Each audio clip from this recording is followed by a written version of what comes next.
Si au moins 2 personnes ou 5 personnes sont justes dans ce domaine, tu vas te détruire. Si c'est qui t'est juste, tu vas les détruire. Et demain, si tu mets que ça serait que 5 personnes, tu ne détruis pas. Il était capable d'intercéder comme ça, plaider comme ça. Abraham fut quelqu'un qui marcha avec Dieu dans l'intimité, mais fut un bon intercesseur. Vous l'avez. Amen. On revient à notre esprit. Donc, prévenir des vérités ici dans ce texte, alléluia, qui n'est pas, je voudrais dire, la vérité centrale, est la relation de communication avec Dieu qui déclenche, dans laquelle, la relation de communication avec Dieu dans laquelle on est soumis au Saint-Esprit, qui déclenche l'onction prophétique dans la vie d'un être humain. Il croit en Jésus-Christ. La relation de communication avec Dieu, qui déclenche l'onction prophétique. Une relation de communication avec Dieu dans laquelle on reçoit les instructions de Dieu et on se soumet à Dieu, déclenche toujours l'onction prophétique. L'onction prophétique, c'est qui la caractérise le plus souvent, ce sont les oracles de Dieu, les révélations et les prophéties. Moïse était un homme prophétique. Moïse avait établi une relation d'intimité aussi avec Dieu. C'est pourquoi Dieu lui dit, demain, voilà ce que je vais faire. Amen. Amen. Demain, voilà ce que je vais faire. Alléluia. Amen. Alléluia. Amen. Deuxième vérité dans ce texte. Pour constituer la vérité centrale. Pour constituer une vérité centrale d'un texte, la vérité, toutes les vérités qui sont dedans d'abord. Et la vérité qui se répète au moins 2 fois pour qui est vraiment très attrayante pour tous, c'est elle qui est la vérité centrale. Ici, là, bon, on va passer par dessus, je vais aller minutieusement. On va pas quitter ici. Amen.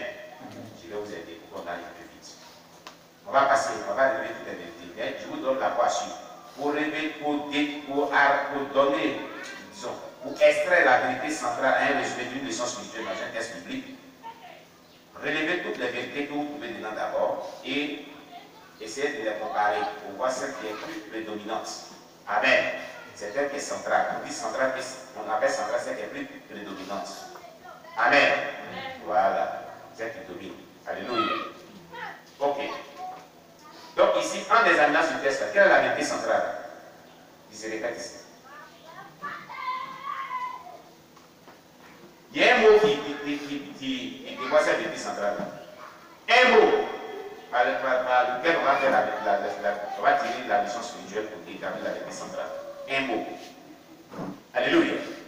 Quel est ce mot qui est répété 2 fois dedans?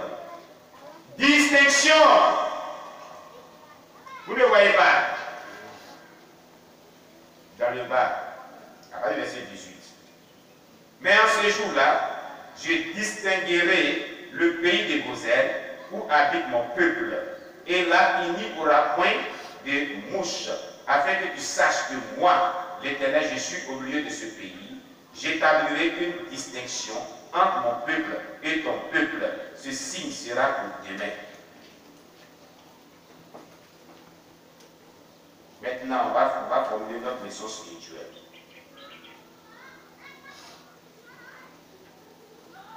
La leçon spirituelle qu'on peut formuler avec distinction. C'est quoi? Être un peuple distingué de Dieu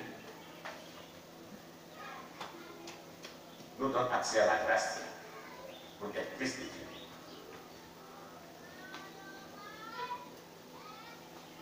Mais d'abord, pourquoi ce peuple était distingué de Dieu, du peuple égyptien? C'est normal. Ce peuple adorait en âme et conscience, en vérité, le seul et unique Dieu. À ce point, il ne s'était pas contaminé avec l'idolâtrie quelconque. Ils étaient fidèles. Ils s'aimaient Dieu de tout cœur. Un amour profond. Le peuple juif n'était pas encore contaminé d'une idolâtrie quelconque. ils étaient esclaves, ils ne connaissaient pas d'autres dieux encore. Ils n'avaient pas d'autres dieux encore, à part l'Éternel, le Dieu de leurs aïeux. Amen. Amen. Donc leur fidélité à ce Dieu était intacte, était correcte, était approuvée, était pure. La distinction approuvée de Dieu nous donne accès aux grâces de Dieu. Voilà la vérité centrale. La distinction approuvée de Dieu nous donne accès aux grâces de Dieu.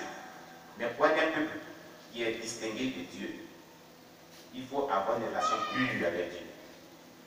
Une relation de fidélité avec Dieu. Une relation qui n'est pas contaminée par une souillure quelconque. Vous comprenez? Alléluia. Quand les Juifs étaient en Égypte en esclavage, ces Juifs-là n'étaient pas, eh bien, des personnes qui adoraient d'autres dieux. Ils n'adoraient pas les dieux des Égyptiens. Non, non.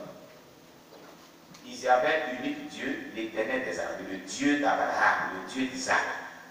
C'est pour ça que Dieu a dit, va dire. Il a dit à Moïse, va dire. Il t'envoie dire que le Dieu des ancêtres, le Dieu d'Abraham, le Dieu d'Isaac, le Dieu de Jacob est apparu. Il m'a dit de venir vous délivrer. Va leur dire cela. Parce que c'est à ce seul Dieu unique là qu'il croyait. Et Moïse a dit, mais si je vais te dire cela, en quoi me croiront-tu? C'est-à-dire que ce peuple-là était très strict. Ils n'avaient pas autre Dieu. Ça veut dire. Amen, amen. Amen. Voulez-vous être une personne de distinction selon Dieu, approuvée par Dieu, distinguée par Dieu? Qu'est-ce qu'on appelle une personne de distinction? Quand on dit quelqu'un est distingué, ça veut dire quoi?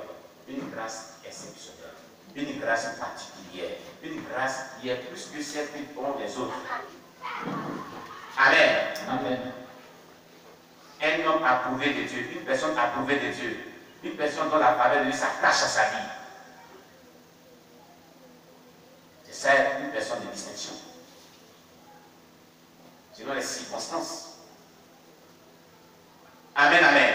Amen. Comprends-tu cela? Est-ce que tu comprends cela? Donc, la vérité, on va résumer la vérité enseignée dans ce texte. Cette vérité, elle est la suivante.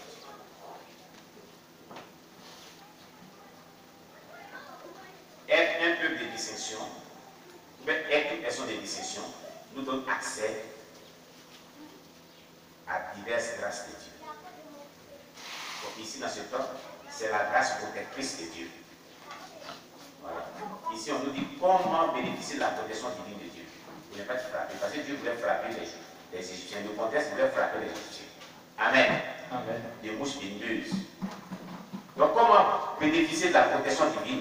C'est être distingué par Dieu dans un milieu. Amen. Voilà. Être distingué par Dieu dans un milieu. Mais cette distinction viendra que lorsque tu auras une bonne conduite avec Dieu, qui se caractérise par ta soumission à Dieu et ton adoration seule à Dieu. Amen. Le peuple juif était soumis à Dieu. Ils étaient stricts là-dessus. Ils avaient que l'Éternel Dieu seulement que le seul Dieu qu'ils adoraient. Ils étaient très sévères, très stricts. C'est pour ça que Moïse a dit, s'il me dit que même, qu'est-ce qu'il faut que c'est toi qui m'envoies, toi le Dieu de leur père, et le Dieu de Jacob, Isaac et Moïse, les choses d'Abraham, comment ils vont pouvoir me croire? Il dit, voilà les signes que tu vas faire. C'est-à-dire qu'eux, ils ne croyaient seulement à ce Dieu-là. Ils étaient stricts dessus. Ils étaient fidèles à ce Dieu. Lui était soumis. Amen. Amen. Amen. Amen. Voulez-vous être distingué? Voulez-vous être un peuple de distinction? Voulez-vous être un peuple de miracle? Un peuple qui bénéficie de la protection divine de Dieu? Un peuple qui triomphe des yeux des ténèbres? Un peuple qui est l'objet de la démonstration de la puissance de Dieu? À cause des Juifs, Dieu a démontré sa puissance aux Égyptiens. Il était sur le point de démontrer sa puissance pour frapper. Il était sur le point d'opérer un miracle encore à cause de eux. Parce qu'ils étaient un peuple distingué. Pourquoi ils étaient distingués? À cause de leur fidélité à Dieu, leur fidélité à l'unique de Dieu qu'ils adoraient. Fidélité à ce Dieu-là. Fidélité dans sa soumission, dans tout ce qu'il avait prescrit. Les Juifs étaient fidèles à ce temps. Ils n'étaient pas désobéissants. C'est à partir de leur marche dans le désert là qu'ils ont été désobéissants. Quand ils ont commencé à rentrer aussi en contact avec d'autres peuples, ils ont été désobéissants. Quand ils étaient dans le creux du désert, de la faim, de la soif, la désobéissance a commencé. Parmi eux, il y avait toujours Dathan, Abiram, Corée, qui ont commencé à embêter Moïse dans sa mission, dès l'Égypte même d'ailleurs. Eux, ils étaient des rebelles. Et la majorité, tout le peuple était soumis. Très soumis, un peuple très soumis à Dieu. Le secret de la protection divine, le secret pour être distingué des autres par Dieu, c'est la vérité centrale, la leçon spirituelle qu'on tire de ce texte, c'est être fidèle à Dieu, comme les Juifs dans ce texte. À ce temps, ils n'étaient pas infidèles. Ils n'avaient pas d'autres dieux qu'ils adoraient. Ils n'étaient pas contaminés. Leur relation était pure. C'est établi une relation pure avec Dieu. Et sainteté véritable. Alléluia. Amen. Je dis Alléluia. Amen. Ainsi, quand on fait notre petit exercice, combien de faire? Voilà l'un des petits aspects de l'exercice.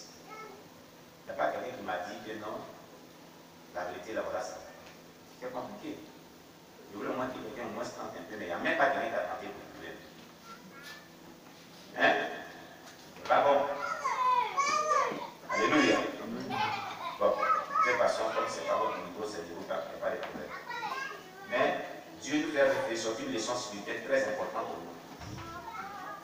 Ce matin, vous devez savoir. Amen. Qui ne veut pas être un peu, qui ne veut pas être une personne distinguée de Dieu pour bénéficier des grâces de Dieu ici? Qui? Tout le monde veut être des personnes distinguées de Dieu. N'est-ce pas? Amen. Tout le monde veut bénéficier des grâces de Dieu. Mais ce texte nous révèle que ce peuple était un peuple qui craignait Dieu à ce temps. Ils étaient fidèles à ce Dieu. Voilà pourquoi Dieu les fait des personnes distinguées. Dieu ne peut pas faire quelqu'un, une personne distinguée, une personne qui est désobéissante. Non. Au grand jamais. Il ne peut pas faire de la personne distinguée. Non. Non. Mais est-ce qu'il n'y avait pas le peuple de choses égyptiennes qui était là? Pourquoi ne pas distinguer?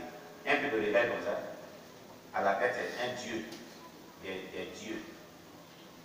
Pharaon était appelé comme Dieu. Un peuple idolâtre. Comprenez que ce qui a fait que Dieu a distingué les Juifs, pour ne pas les frapper, c'est une question de fidélité à son honneur et qu'ils adoraient, plus ceux qui l'adoraient. Amen. Amen. Plus ceux, ce peuple était soumis à ce Dieu, seul. L'éternel Dieu. Plus sûr. Si tu es soumis au Saint-Esprit, si tu es fidèle à tout ce que le Saint-Esprit te dit, si tu marches selon sa parole, la sainte doctrine, et que tu ne te détruis pas ni à gauche ni à droite, Dieu te comblera de sa gloire. Et à cause de toi, il fera éclater sa gloire, des signes, des miracles, tu vas les vivre. Israël à ce moment-là était le chouchou de Dieu, le peuple aimé de Dieu. Pourquoi? Parce que tous les peuples qui étaient autour d'eux là adoraient d'autres dieux. Ils avaient Dieu de Dieu seul qu'ils adoraient. Ils n'étaient pas encore contaminés avec d'autres dieux, ils ne connaissaient pas encore d'autres dieux, ils ne connaissaient pas encore d'autres peuples que les Juifs, que les Égyptiens, et ils voyaient que les Égyptiens adoraient d'autres dieux. Donc ils n'adoraient pas les dieux des Égyptiens. Ils étaient intègres dans cette voie. Ils étaient soumis. Dieu nous a dit aussi par les anciens qu'ils seraient asservis pendant 430 ans. Ils étaient soumis à ça. Hein. Ils attendaient les 430 ans. Et bien sûr, quand ça va arriver, tu vas te délivrer. Et c'est l'année où Dieu allait les délivrer que Dieu a commencé à frapper. Oui, ils sont restés fidèles pendant 430 ans à la servitude. Ils savaient que s'ils fournissent l'effort avant les 430 ans, ça ne va pas aboutir. Ils connaissent leur Dieu, c'est qui dit les faits. Ils ont accepté cela. Ils étaient fidèles, hein, intègres. Être fidèle et puis rester tranquille pendant 430 ans, supporter la souffrance pendant 430 ans. Quelle fidélité? À endurer le mal, à endurer la mort. Il y en a qui mouraient, mais ils ne se sont pas révoltés un seul instant. Parce que c'était une prophétie que Dieu avait donnée au prophète Abraham. Abraham était prophète. Dieu lui a dit des enfants